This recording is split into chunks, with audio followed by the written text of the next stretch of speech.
Welcome back, friends. It is day 2. It is February 3rd, and we are back. Steve Autrey as the pastor of Denver United Methodist Church, Paul Thompson, Huntersville United Methodist Church, our video podcast, as we continue this conversation for this week, especially around this idea of calling. And yesterday, we asked you to think about how's God wired you? What's God done in your life that God is asking you to then use for the greater good of his kingdom? So this week we're looking at lections in anticipation of this coming Sunday, February 6th, and all of them point to this idea of calling. Today I want to invite you to hear with me a lection, a passage from the book of Luke. We are all very familiar with the disciples and some of them, Peter, James, John. In this particular case, this story, we hear Luke telling us about their call story, what they're doing. And so let me read from Luke chapter 5, beginning at verse 1 through 11. It says, "Once while Jesus was standing beside the lake of Gennesaret, and the crowd was pressing in on him to hear the word of God, he saw 2 boats there at the shore of the lake. The fishermen had gone out of them and were washing their nets. He got into one of the boats, the one belonging to Simon, who we will come to know as Peter, and asked him to put out a little bit from the shore. And then he sat down and he said to Simon, 'Put out into the deep water.' No, then he sat and taught the crowds from the boat." I almost skipped a verse. That would have made sense. Then he sat down and taught the crowds from the boat. When he had finished speaking, he said to Simon, 'Put out into the deep water and let down your nets for a catch.' Simon answered, 'Master, we've worked all night long, but we've caught nothing. Yet if you say so, I will let down the nets.' And when they had done this, they caught so many fish that their nets were beginning to break. So they signaled their partners in the other boat to come and help them. And when Simon Peter saw it, he fell down at Jesus' knees, saying, 'Go away from me, Lord, for I am a sinful man.' For he and all who were with him were amazed at the catch of fish that they had taken. And so also were James and John, sons of Zebedee, who were partners with Simon. Then Jesus said to Simon, 'Do not be afraid, for from now on you'll be catching people.' And when they had brought their boats to shore, they left everything and followed Jesus."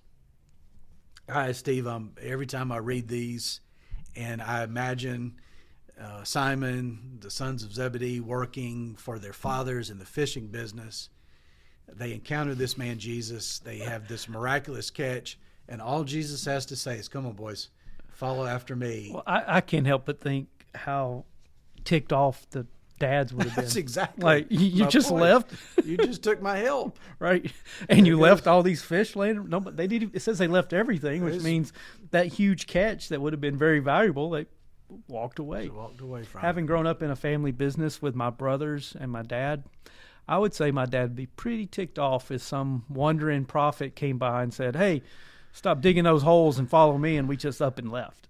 Yeah, Dad probably would not have been. Yeah, the only reason he had you was free help. That's pretty much it. Pretty much cheap labor. He got it.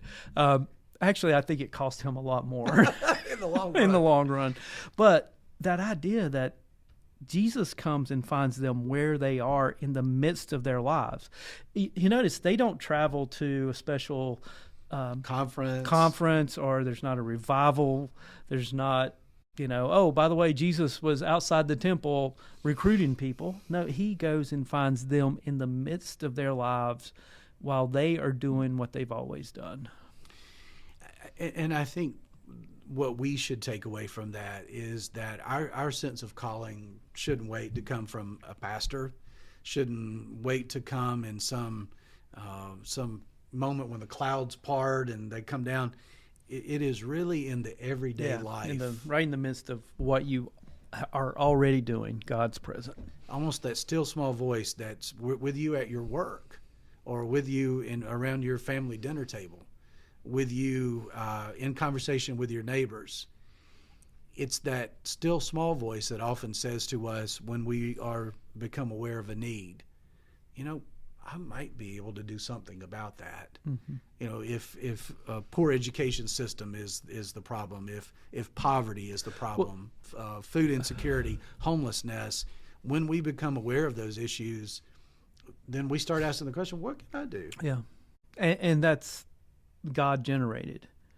The other thing that's fascinating to me about this call story is Jesus doesn't ask them first to believe anything. Right. There's no protocols in place. There's no say these words. Theology is right. No even training. No, just follow me.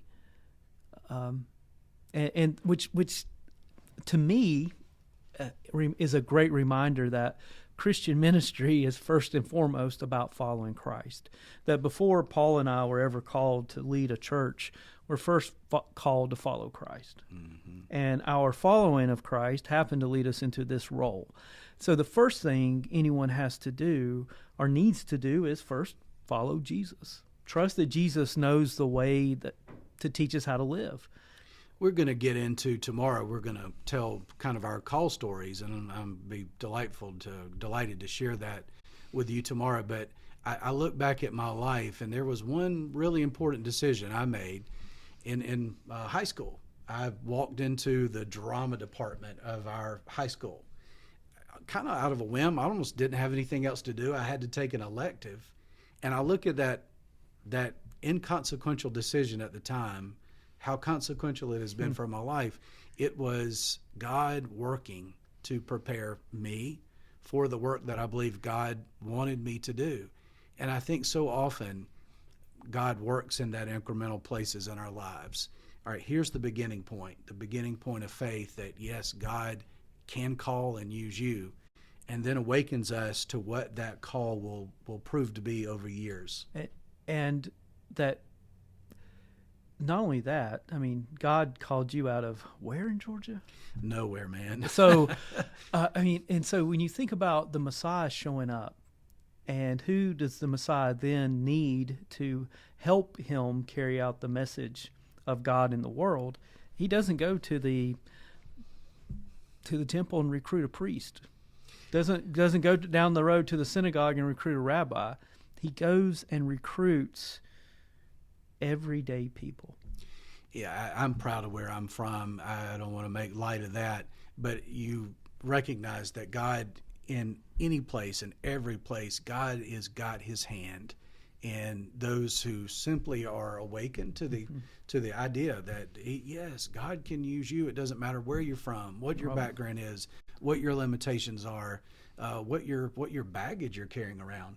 God can take even the baggage, the things that have gone terribly wrong in our lives, the things that would normally make us shameful.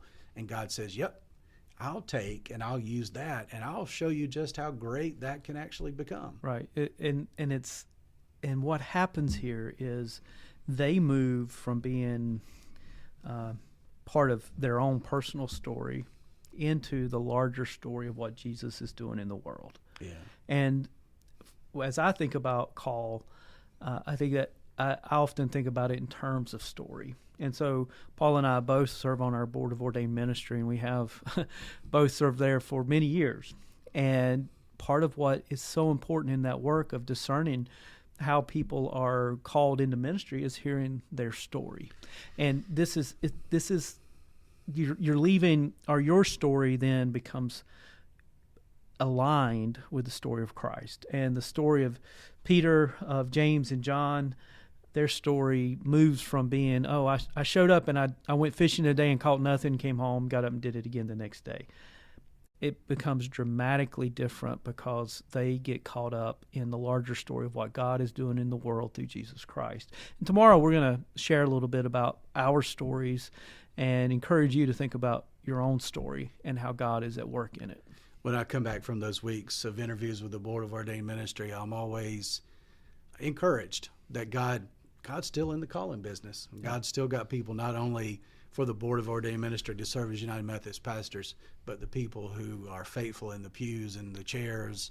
You're a part of what God's doing in the world, and I'm going to anticipate that even these conversations Steve and I are having this week, I hope they're going to be in some way a call for you to think about how God might be calling you. thank you so much for your time today. We look forward to seeing you tomorrow. Have a good day. Thank you.